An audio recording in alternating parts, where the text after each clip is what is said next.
Hi, welcome back to another Terranscapes video. This is a rapid fire critique, so before I go on and on, let's just dive right in. We have a submission from Gavin, and Gavin is including some photos of work in progress, and I would avoid those because I'd rather just see the finished piece, and I can usually discern the work in progress on some of these pieces. So let's take a look at them all before we go on. By the way, kudos, Gavin. Look at how big this photo is.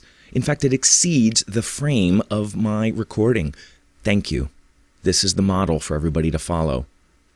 Okay, got that. We got that. Okay.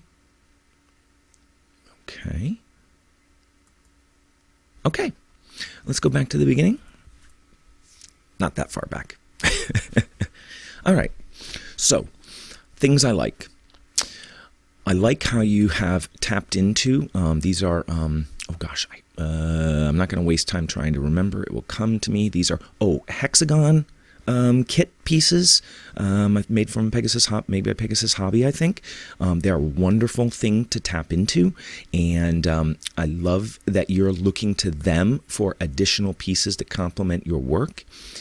The towers are nice in that you have multiple levels. Again, something that I mentioned in the previous, there's another one of those, I believe they're hexagon pieces here. And this is nice. You get a complementary, stacking of them. A little blurry on the photo, but it's okay here. Let's see here. I like the multi-level play you have going on. And this gantry feels pretty natural for this environment. It's if anything, the gantry is outshining these. It's the walkway. It's got a little bit more of a metallic look. It's a little bit more polished than these look. So it actually is the highlight of your piece with this ladder complementing it.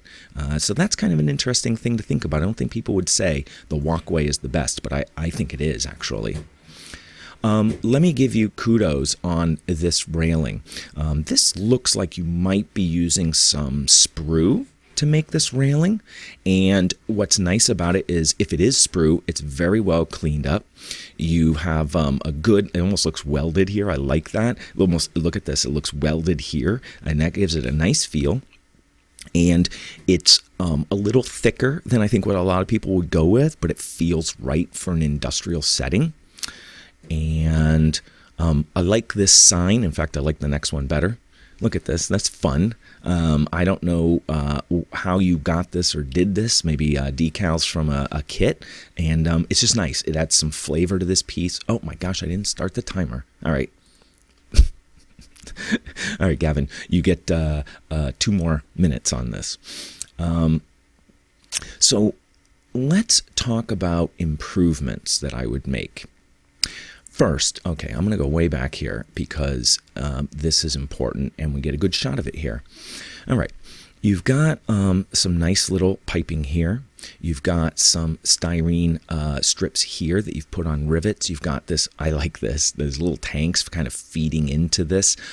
And you've got some more piping here and you've got this here. But it doesn't feel dense enough. More of these details would help, especially because this is a very stylized addition to an otherwise rather unadorned tank. All right, so I would try to, I don't want that. I would try to add more of these pieces. Now, here's something a lot of people don't think of, and this is something to really consider, is you don't have to use them the way they are. You know what? Get some clippers out. Clip this corner off, flip it over and use it somewhere else. Don't be afraid to reshape pieces, all right, to get the look you want. You could clip this off, turn it sideways, have this pipe coming in down here, right, like maybe at this joint, and then, well, I don't know, play with it, right? You cut it like this, all right? Cut that off. flip this over and have the pipes feeding into this, and like these are intaking it after this processor or whatever, that would be a way to sort of flip things around, so to speak, and give it a little bit more of a unique look. Wait a minute. I wanted a top shot. Where did I see it? Here we go. Again, with this here, if you've got one here, why not put one here? Why not put one here? Or again, cutting it down to make it fit. That might be a way. This is a fun piece. I like this, and I like how you've added that wire in. Don't be afraid to add more of those in. This is a very, I don't want to say it's not narrative, but it gives a theme to this, right? It ties this into an industrial feel, and that, I think, is something you want to emphasize. I like the big copper pipe here and the copper pipe here. I want to see more. I want to see another pipe that comes up here. I want to see a double pipe that comes all the way up to the top, or a small pipe that comes out over and connects into this. Multiple levels, multiple thicknesses, add visual interest. Don't be afraid to do that. Last thought. Okay, and the last thought is, we're going to go way back to the beginning. Oh, that's a fun little bit. Oh my God, this is like this is an electronics piece here. I don't know what that is. That's cool. All right, I'm over my time, but this is good because a lot of people will benefit from this. When you're using containers, which is awesome, found materials fit the theme well. Take some time, though, to cover up some of the things that will belie its origin, if you will.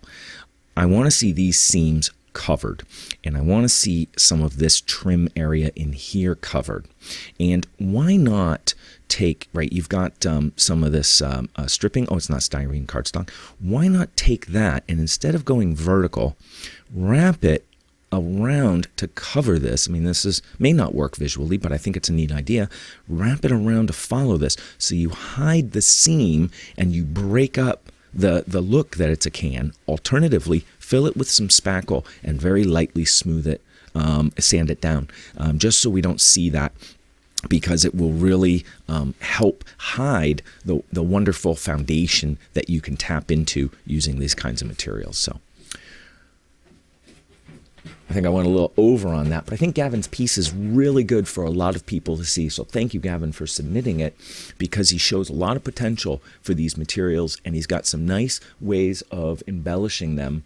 And I think that I've seen a lot of pieces like this that people have done, and hopefully some of these tips will help you take some of these very easy, very inexpensive materials that are able to be found, and to bring them up to another level. Look at me, I'm like, oh, what's this piping? This is sprue. This is sprue from something. I don't know from what, though. All right. So thank you, Gavin, for submitting it. I hope a bunch of people found this helpful. And one of the things I think people get worried about is, oh, my terrain isn't good enough, and we just saw that real fantastic castle in the piece before. Whoop. Oh, my God, I'm at 10. Don't be afraid to submit your piece, whatever level it is, because everybody's got somebody below them. Everybody's got somebody ahead of them, above them, and everybody wants to see your piece and learn from it. Even if it's not the tips I give, right? You're going to give them some ideas. So thank you. Keep sending them in. And stay tuned, because there's another rapid fire coming up. So hopefully you'll be back for that, because I'll be back soon with another Terranscapes video.